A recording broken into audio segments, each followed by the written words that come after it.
കുടുംബ കാഴ്ചകളിലേക്ക് സ്വാഗതം.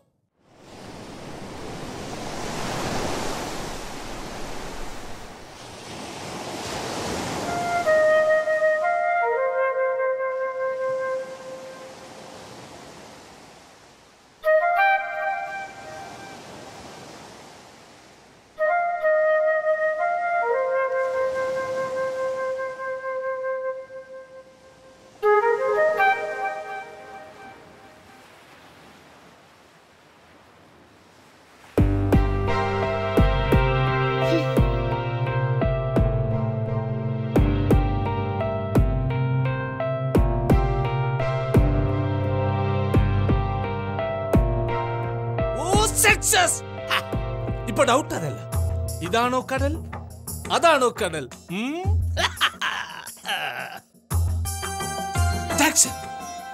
You are great. I'm proud of you.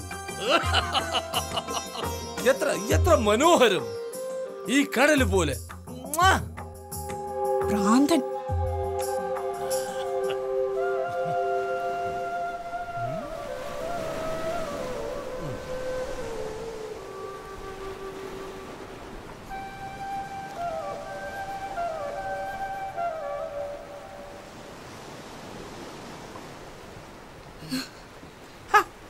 Elina, നീ പറ, എത്ര മനോഹരമായിരിക്കുന്നു എന്റെ സൃഷ്ടി. എലീന, നീ എന്തായി കാണിക്കുന്നേ? വെക്കണവിടെ. എന്റെ ദൈവമേ, ഞാൻ എത്ര കഷ്ടപ്പെട്ട് വരച്ച ചിത്രമാണ്. കിടക്കുന്നു നിങ്ങളുടെ മഹാചിത്രം. ആദ്യം സ്വന്തം മനസ്സിലൊരു ഗൃഹനാഥന്റെ ചിത്രം വരയ്ക്കുക, എന്നിട്ട് മതി പ്രകൃതിയുടെ. കൊല്ലുന്നു ഞാൻ. തല്ല്. ധൈര്യമുണ്ടെങ്കിൽ ഒന്ന് കൈവെക്ക്. നിന്നെ പേടിച്ചിട്ടല്ല, നീ ഒരു പെണ്ണായിപ്പോയി. അത് മനസ്സിലായല്ലോ. നീ എന്തിനാ എന്റെ ആർത്ത് കീറിയത്? വെള്ള ക്യാൻവാസിൽ വരച്ച കടലിലെ ചിത്രമല്ലേ ഞാൻ കീറിയത്. ഈ കടലോളം ആഴത്തിൽ എന്റെ ഹൃദയം നിങ്ങൾ കീറിയില്ലേ? അത് മറന്നുപോയോ? നിന്റെ ഫിലോസഫി ഒന്നും എനിക്ക് കേൾക്കണ്ട. കുറെ കാലമായി ഈ വീടിന്റെ 2 ചുവരുകൾക്കപ്പുറത്താ ഞാനും നീയും. മരണം വരെ അങ്ങനെ മതി. മതി. അല്ലെങ്കിലും ഈ ജയിൽ ജീവിതം എനിക്ക് മടുത്തു. എങ്കിൽ പിന്നെ എന്റെ ഒരു കാര്യത്തിൽ ഇടപെടാൻ വരരുത്. വരും, ഇടപെടും. മനസ്സമാധാനമായിട്ട് ജീവിക്കാൻ നിങ്ങളെ ഞാൻ അനുവദിക്കില്ല.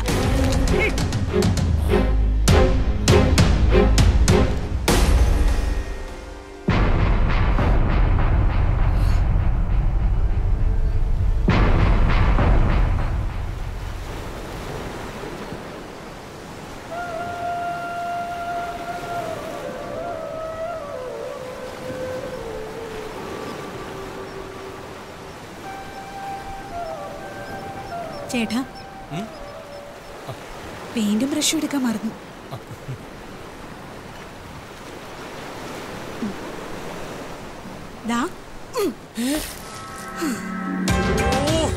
നീ എന്തിനാ എന്നെ ഇങ്ങനെ ടോർച്ചർ ചെയ്യുന്നത്?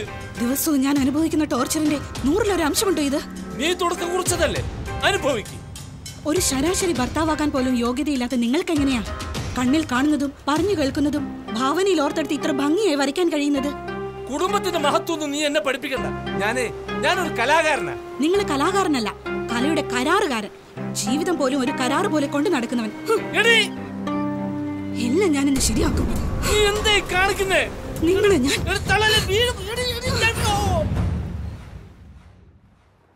ആന്റി, അങ്കിളെ, ആന്റി. ഇവര് ഈ വാതിലും തുറന്നിട്ട് ഇത് എങ്ങോട്ട് പോയി? അങ്കിളെ. ശേ,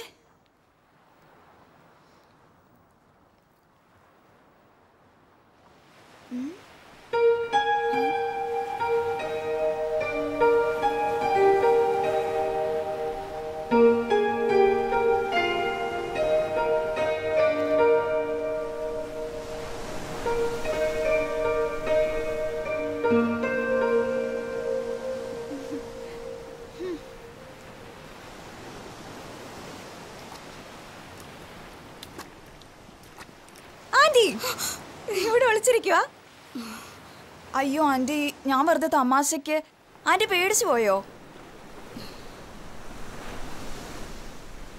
ആന്റി, അങ്കിൾ എവിടെ?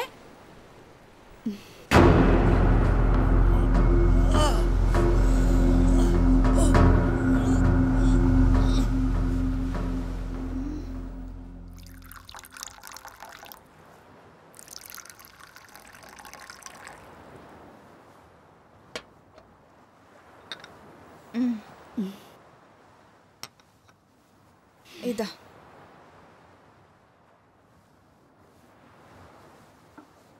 ദേ അങ്കിളെ, ആന്റി, ഈ ആർട്ട് ഫിലിമിലെ ശോകമൂകത എനിക്കിഷ്ടമല്ല കേട്ടോ.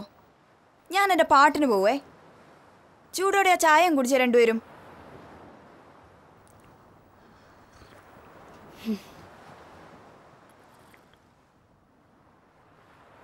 ഇത്രയും വലിയ അഗ്നിപർവ്വതം നെഞ്ചിലേറ്റിക്കൊണ്ടാ രണ്ടുപേരും നടക്കുന്നതെന്ന് നിങ്ങളെ അറിയുന്ന ആരും വിശ്വസിക്കില്ല.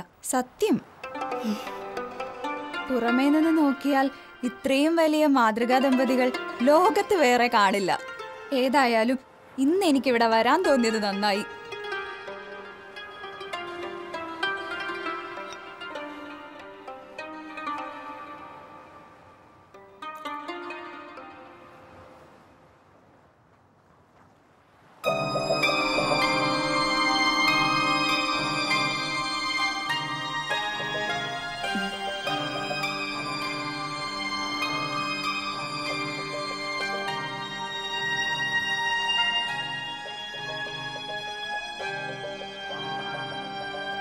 ആന്റി, നിങ്ങളുടെ ഇടയിലുള്ള പ്രശ്നത്തിന് കാരണം എന്താണെന്ന് ഞാൻ പറയട്ടെ. ദേ, അതുപോലെ ഒരു കുട്ടിയില്ലാത്തതാ.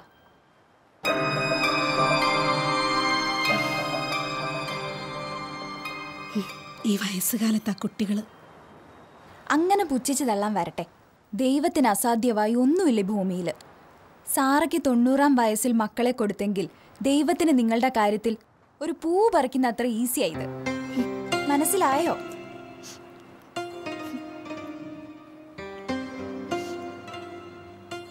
കരയുന്നത് നല്ലതാ. മനസ്സിന്റെ സങ്കടമൊക്കെ കുറയും. ഈ കരച്ചിലിന്റെയൊക്കെ അവസാനം ഞാനൊരു കാര്യം പറയും. അത് നിങ്ങൾ രണ്ടുപേരും അനുസരിക്കണം. എന്ത് കാര്യം? നിങ്ങൾ രണ്ടുപേരും ഒരു ധ്യാനത്തിന് പോണം. നിങ്ങളുടെ എല്ലാ പ്രശ്നത്തിനുമുള്ള പരിഹാരം ദൈവസന്നിധിയിലുണ്ട്.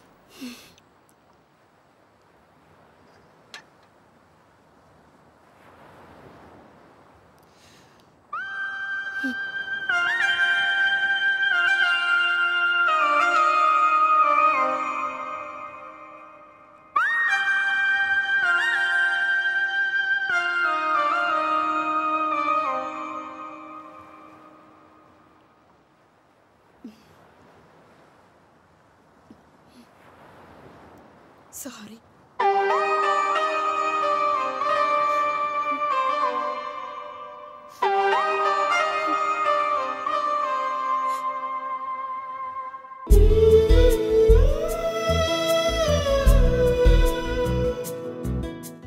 എല്ലാവരും ഇന്ന് കുടുംബത്തെക്കുറിച്ച് സംസാരിക്കുന്നു. എന്താണ് കുടുംബമെന്ന് ചോദിക്കുന്നു. നിങ്ങളുടെ നാവിൽ വരുന്ന, മനസ്സിൽ വരുന്ന കുടുംബത്തിൻ്റെ നിർവചനം ഉണ്ട്. ഒരു പക്ഷേ ഒന്നിൽ കൂടുതൽ നിർവചനങ്ങൾ നിങ്ങൾക്കുണ്ടാകാം. എന്താണ് കുടുംബം? ഞാൻ പറയും, കുടുംബം ബന്ധങ്ങളുടെ അനുഭവ വേദിയാണ്. കുടുംബം സ്നേഹത്തിൻ്റെ കൊടുക്കൽ വാങ്ങലുകൾ നടക്കുന്ന ഇടമാണ്. നമ്മുടെ ഇന്നത്തെ കുടുംബങ്ങൾ ഇത്തരത്തിൽ ചിന്തിക്കുമ്പോൾ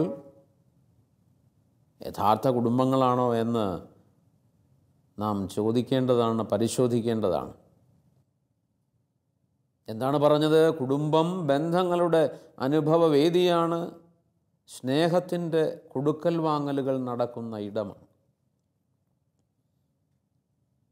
ഇത്തരത്തിലാണ് കുടുംബത്തെക്കുറിച്ചുള്ള ഓർമ്മ നമ്മുടെ കുട്ടികൾക്ക് ഉള്ളതെങ്കിൽ നമുക്ക് ഭാവിയിൽ ഏറെ പ്രതീക്ഷിക്കാനുണ്ട്. ബൈബിളിൽ നാം കാണുന്ന ചിത്രം ബന്ധത്തിൻ്റെതാണ്. ബൈബിളിലെ ഏത് പേജുകളിലൂടെ കടന്നു പോയാലും ഏത് വരികളിലൂടെ കടന്നു പോയാലും അവിടെയെല്ലാം ബന്ധത്തെക്കുറിച്ചാണ് പറയുന്നത്. ബന്ധങ്ങളുടെ അനുഭവ വേദിയായ കുടുംബങ്ങൾക്ക്, സ്നേഹത്തിൻ്റെ കൊടുക്കൽ വാങ്ങലുകൾ നടക്കുന്ന ഇടമായ കുടുംബത്തിന് മാതൃകാ വചനങ്ങൾ വിശുദ്ധ ഗ്രന്ഥത്തിൽ തന്നെയുണ്ട്. ബന്ധങ്ങൾ പൊലിയാതെ സന്തോഷകരമായി കൊണ്ടുപോകാനുള്ള മന്ത്രങ്ങൾ, സൂക്തങ്ങൾ വചനത്തിൽ തന്നെയുണ്ട്. കുടുംബം ബന്ധങ്ങളുടെ അനുഭവവേദിയാണെന്ന് പറയുമ്പോൾ ഒരു സന്ദർഭം എൻ്റെ മനസ്സിലേക്ക് വരികയാണ്. അത് 2 വീടുകളുടെ സന്ദർഭമാണ്. ഒരു വീട് വിദേശത്ത് ഇപ്പോൾ താമസിക്കുന്ന ഒരു കുടുംബത്തിൻ്റെതാണെന്ന് കരുതുക. ആണ്ടിലൊരിക്കലാണ് അവധിക്ക് ഈ കുടുംബാംഗങ്ങൾ താമസിക്കാനെത്തുന്നത്. സാധാരണ ഈ വീട്ടിൽ അനക്കമൊന്നുമില്ല. ആഴ്ചയിലൊന്ന് ബാല്യക്കാരി വീടും പരിസരവും വന്ന് അടിച്ചിടാറുണ്ട്, ഗേറ്റ് തുറക്കാറുണ്ട്, അടയ്ക്കാറുണ്ട്. ഈ ഒരു അനക്കമേ ഉള്ളൂ. ഇതിന് തൊട്ടടുത്തുള്ള മറ്റൊരു വീടിനെ ഞാൻ പരിചയപ്പെടുത്താം. ആ വീടിൻ്റെ കുടുംബനാഥൻ കർഷകനാണ്. തനിക്ക് സ്വന്തമായുള്ള 1 ഏക്കർ പാടത്ത് അധ്വാനിച്ച് കൃഷി ചെയ്യുന്നയാളാണ് ഈ കുടുംബനാഥൻ.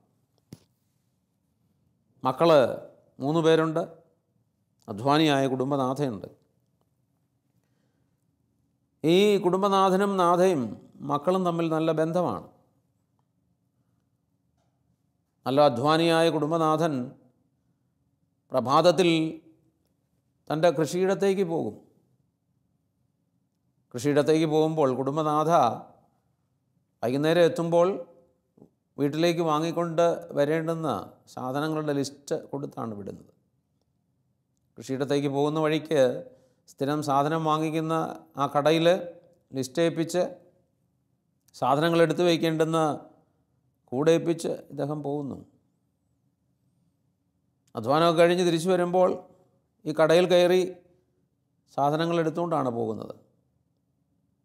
ഈ വലിയ കൂടിൽ സാധനങ്ങൾ തൻ്റെ ചുമലിൽ വെച്ച് ഇദ്ദേഹം പോകുന്നു. ലക്ഷ്യം തൻ്റെ കുടുംബമാണ്.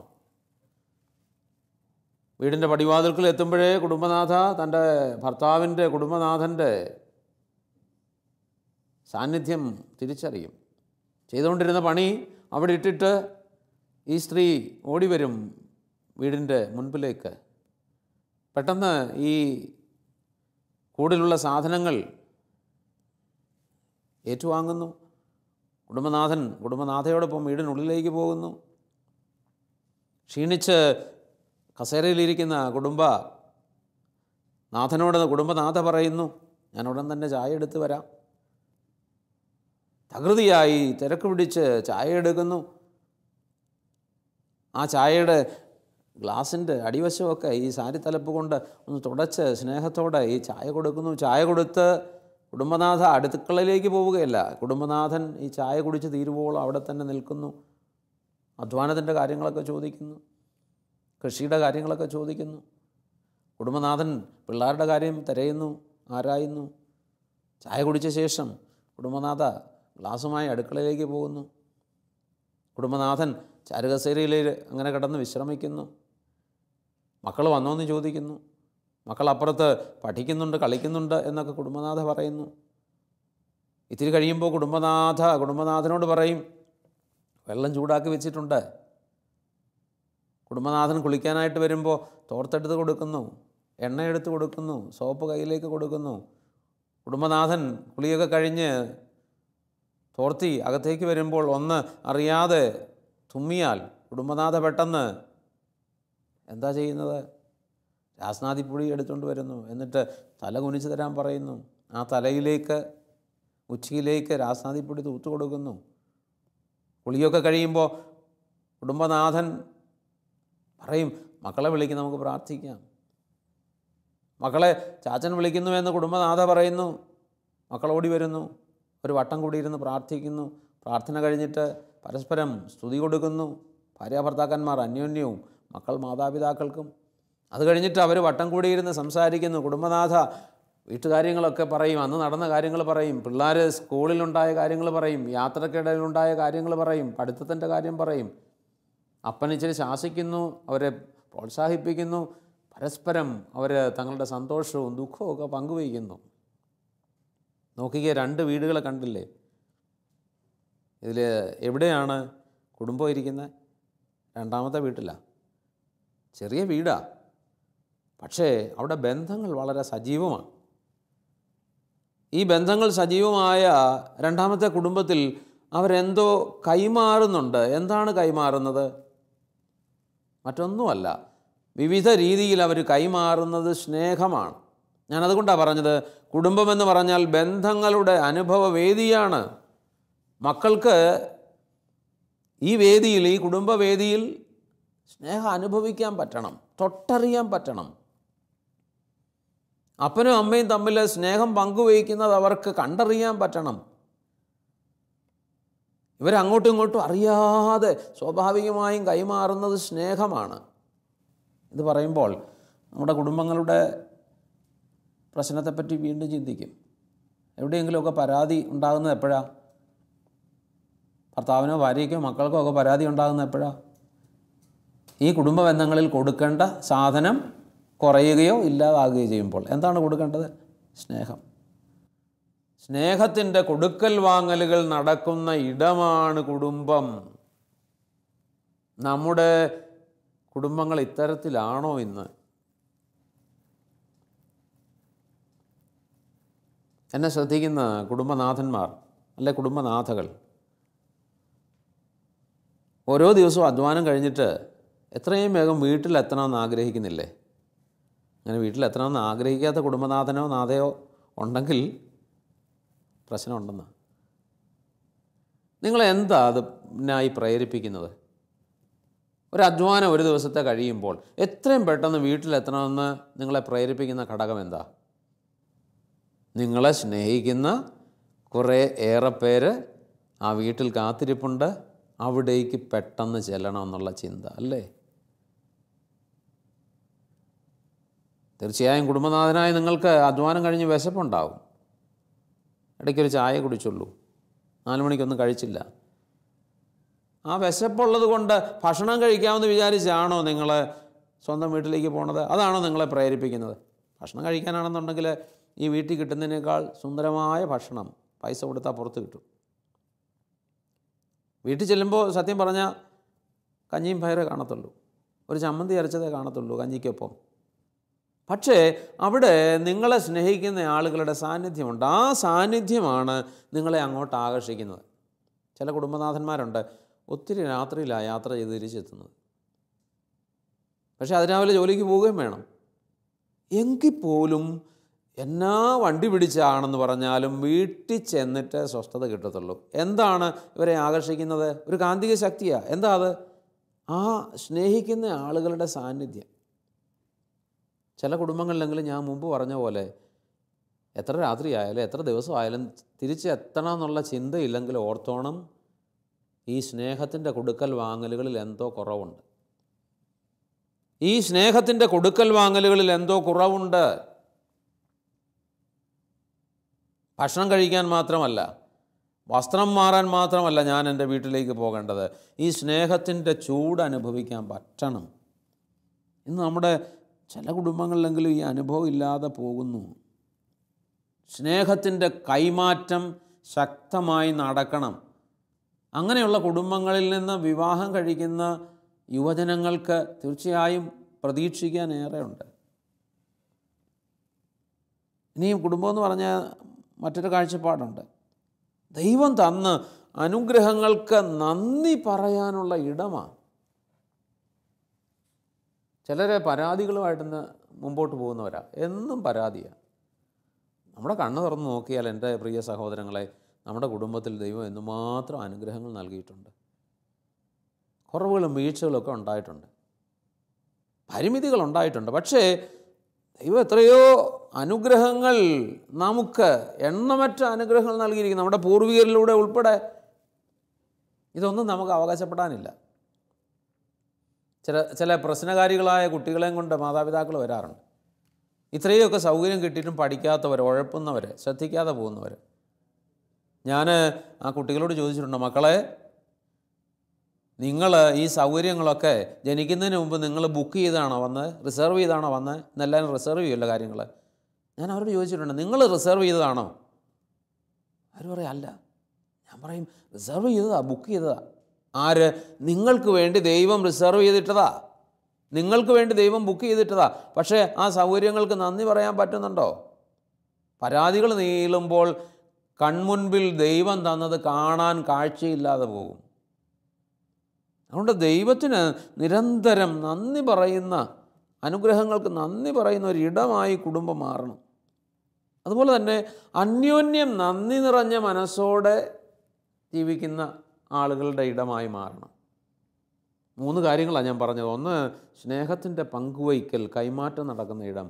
രണ്ടാമത്തേതായി, ദൈവം ചെയ്ത അത്ഭുതകരമായ അനുഗ്രഹങ്ങൾക്ക് നന്ദി പറയുന്ന, നന്ദി നിറഞ്ഞ ഹൃദയത്തോടെ ജീവിക്കുന്ന ഇടം. മൂന്നാമത്, പരസ്പരമുള്ള ബന്ധത്തിൽ നന്ദിയുള്ള ഹൃദയവുമായിട്ട് ജീവിക്കുന്ന അവസ്ഥ. മാതാപിതാക്കൾക്ക് മക്കൾ നന്ദി പറയണമെന്നൊന്നുമില്ല, പക്ഷേ നന്ദിയുള്ള ഹൃദയം ഉണ്ടാവണം. അത് പ്രവൃത്തിയിലൂടെ പ്രകടമാകണം. ഭാര്യ ഭർത്താവിനോട്, ഭർത്താവ് ഭാര്യയോട് നന്ദി പറയണം നിർബന്ധമൊന്നുമില്ല ഔദ്യോഗികമായി, പക്ഷേ നന്ദി ജീവിതത്തിൻ്റെ പ്രവൃത്തികളിലൂടെ പ്രകടമാക്കണം. നന്ദി നിറഞ്ഞ ഒരു ഹൃദയം ഉണ്ടാവണം. മക്കൾ ആരും മാതാപിതാക്കൾക്ക് നന്ദി പറയണമെന്ന് അവർ ആഗ്രഹിക്കുന്നില്ല, പക്ഷേ അവരുടെ ജീവിതത്തിൽ നന്ദി ഉണ്ടാവണം. നന്ദി നിറഞ്ഞ ഹൃദയത്തോടെ ആ ബന്ധങ്ങൾ പുലർത്താൻ, ഉത്തരവാദിത്തങ്ങൾ, കടമകൾ നിർവഹിക്കാനാവണം. നമ്മുടെ കുടുംബങ്ങളൊക്കെ ഇത്തരത്തിലായാൽ, എൻ്റെ സഹോദരങ്ങളെ, ഭൂമിയിലെ സ്വർഗം അതല്ലേ? ദൈവം ആഗ്രഹിച്ചത് അതല്ലേ? ഈ ഭൂമിയിൽ സ്വർഗാനുഭവം കിട്ടാതെ അങ്ങേ ലോകത്തേക്ക് പോയാൽ എങ്ങനെയായി സ്വർഗം അനുഭവിക്കാൻ നമുക്ക് പറ്റുന്നത്? പരിചയമില്ലാത്തത് നമുക്ക് എങ്ങനെ അനുഭവിക്കാൻ പറ്റും? ഇവിടെ തുടങ്ങി അവിടെ തുടരേണ്ടതാണ്, പൂർത്തിയാക്കേണ്ടതാണ് സ്വർഗാനുഭവമെങ്കിൽ ഇവിടെ സ്വർഗമുണ്ട്. പക്ഷേ ദൈവത്തെ കൂട്ടണം. ദൈവം ഇല്ലാത്തിടം സ്വർഗമല്ല. നിൻ്റെ കുടുംബത്തിൽ ദൈവം ഉണ്ടെങ്കിൽ അത് സ്വർഗമാണ്. ദൈവിക വിചാരങ്ങളുണ്ടെങ്കിൽ അത് സ്വർഗമാണ്. ദൈവം പറഞ്ഞ വചനങ്ങൾ ജീവിക്കാൻ നിനക്ക് പറ്റുന്നുണ്ടെങ്കിൽ അത് സ്വർഗമാണ്. നിൻ്റെ കുടുംബത്തെ സ്വർഗമാക്കാനുള്ള വെല്ലുവിളിയാണ് ദൈവം നൽകുന്നത്. തീർച്ചയായും അതിന് നമുക്ക് സാധിക്കണമെന്നുണ്ടെങ്കിൽ ഞാൻ ഈ പറഞ്ഞ 3 കാര്യങ്ങൾ നമുക്ക് പ്രവൃത്തിപഥത്തിലെത്തിക്കാൻ പറ്റണം. സ്നേഹത്തിൻ്റെ കൈമാറ്റം നടക്കണം, നന്ദി നിറഞ്ഞ ഹൃദയത്തോടെ ദൈവസന്നിധിയിൽ നിൽക്കണം, ഒപ്പം കുടുംബാംഗങ്ങൾ തമ്മിലുള്ള ബന്ധത്തിലും ഈ നന്ദി ഉണ്ടാവണം, നന്ദിയുടെ മനസ്സുണ്ടാവണം. അങ്ങനെ വലിയ സ്നേഹത്തോടെ, നന്ദി നിറഞ്ഞ ഹൃദയത്തോടെ പോകുന്ന എത്രയോ കുടുംബങ്ങൾ നമുക്കുണ്ട്. അത്തരത്തിലുള്ള ഒരു കുടുംബത്തെ നമ്മൾ പരിചയപ്പെടുകയാണ്. അവരുടെ സാക്ഷ്യം നമുക്ക് പ്രേരകമായി തീരട്ടെ. ദൈവത്തിൻ്റെ അനുഗ്രഹം നമ്മിലുണ്ടാവട്ടെ.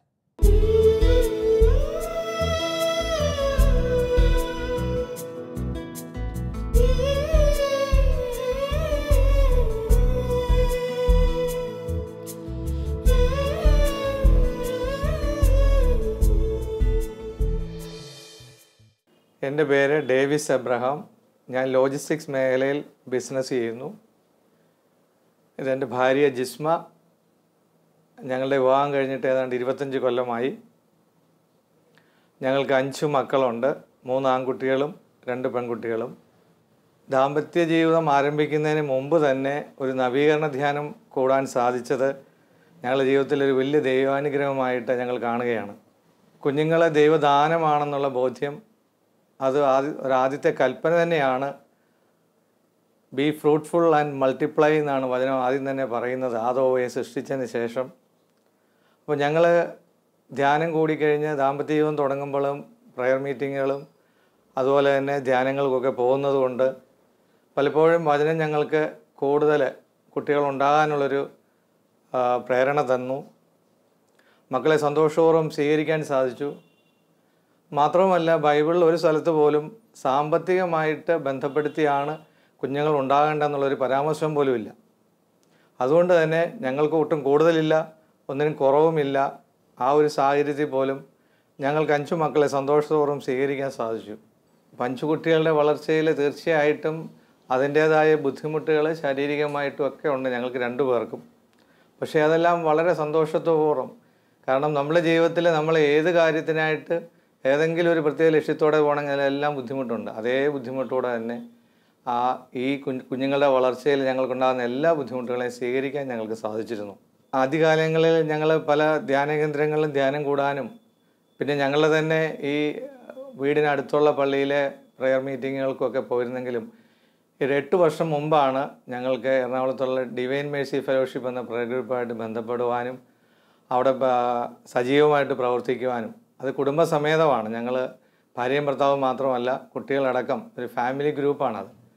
അങ്ങനെ ആ ഗ്രൂപ്പിൽ വരുവാനും കൂടുതൽ വചനം കേൾക്കുവാനും ഞങ്ങളുടെ ലക്ഷ്യങ്ങളെ ഒന്ന് വീണ്ടും വളരെ തീക്ഷ്ണതയോടെ വീണ്ടും ഒന്ന് കറക്റ്റ് ചെയ്യുവാനും സാധിച്ചു. കുട്ടികളുടെ വളർച്ചയിൽ ഞങ്ങൾ എപ്പോഴും ശ്രദ്ധിച്ചിരുന്നത് ദൈവാശ്രയത്തിൽ അവർ വളർന്നു വരുവാനാണ്. അതുകൊണ്ട് തന്നെ ഞങ്ങളുടെ പ്രെയർ ഗ്രൂപ്പുകളിലൊക്കെ അവർ പരീക്ഷയില്ലെങ്കിൽ തീർച്ചയായിട്ടും അവർ മുടങ്ങാതെ എല്ലാ പ്രെയർ ഗ്രൂപ്പുകളും വരും. അതുപോലെ തന്നെ അവരെക്കുറിച്ചുള്ള പ്ലാനിൽ പ്രത്യേകിച്ച് മൂത്ത കുട്ടികളൊക്കെ ഓരോ കോഴ്സുകൾ തിരഞ്ഞെടുക്കാൻ വരുമ്പോൾ എല്ലാം ഞങ്ങൾ പ്രാർത്ഥനയിൽ വെച്ചിട്ടാണ്. ഏറ്റവും മൂത്ത മോനാണെങ്കിലും അവൻ BDSന് പഠിക്കുകയാണ്. അവൻ +2 ആയപ്പോൾ തന്നെ അവന് സയൻസാണ് ഇഷ്ടപ്പെട്ട സബ്ജക്റ്റ് എന്ന് മനസ്സിലാക്കി.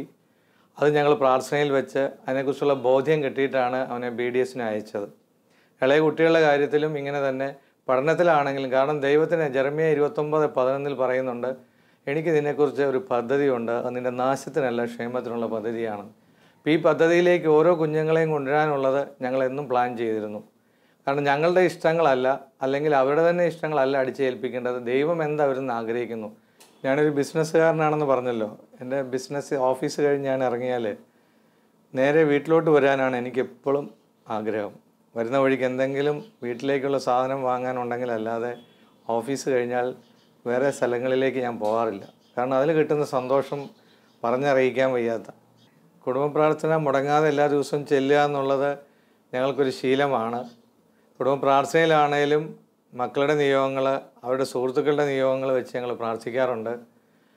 ഒരുപക്ഷെ അവരെ അത് കൂടുതൽ കുടുംബ പ്രാർത്ഥനയിലോട്ട് താല്പര്യപ്പെട്ട് വരാനിടയാക്കിയിട്ടുണ്ട്. അവരുടെ നിയോഗങ്ങളോ അവരുടെ ആവശ്യങ്ങൾ, അവരുടെ സുഹൃത്തുക്കളുടെ ആവശ്യങ്ങൾ, ഇതെല്ലാം പരസ്പരം സ്നേഹം വർദ്ധിക്കാനിടയാകുന്നു.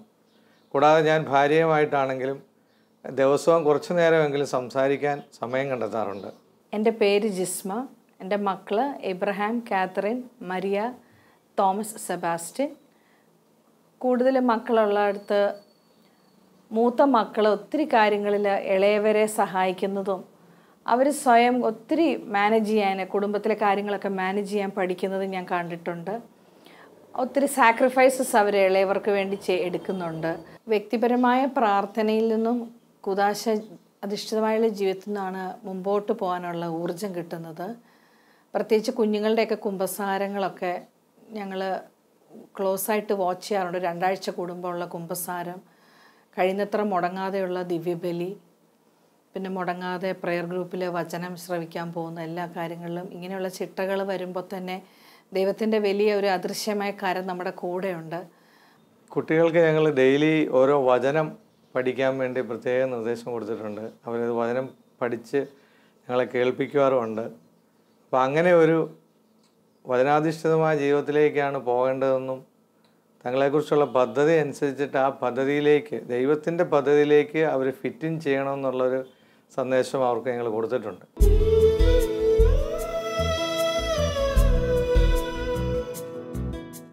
നമുക്ക് പ്രാർത്ഥിക്കാം. കർത്താവായ ദൈവമേ, അവിടുത്തെ വലിയ കൃപകളെ ഓർത്ത് ഞങ്ങളങ്ങേക്ക് സ്തുതിയും കൃതജ്ഞതയും ആരാധനയും സമർപ്പിക്കുന്നു.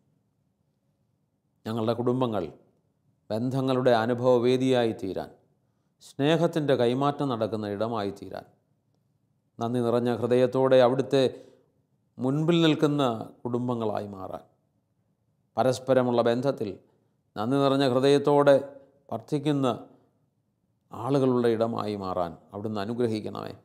ഞങ്ങളെല്ലാ കുടുംബങ്ങളെയും തിരുഹൃദയമേ തിരുമുൻപിൽ സമർപ്പിച്ച് കൃപയും അനുഗ്രഹവും പ്രാർത്ഥിക്കുന്നു. തിരുഹൃദയമേ, തിരുഹൃദയമേ, ഞങ്ങളുടെ വീടിനെ കാക്കണേ. തിരുഹൃദയത്തിൽ, തവ ഹൃദയത്തിൽ ഒരു പുണ്യസൂനമായി ചേർക്കണേ. ഈശോ മിശിഹായ്ക്ക് സ്തുതിയായിരിക്കും.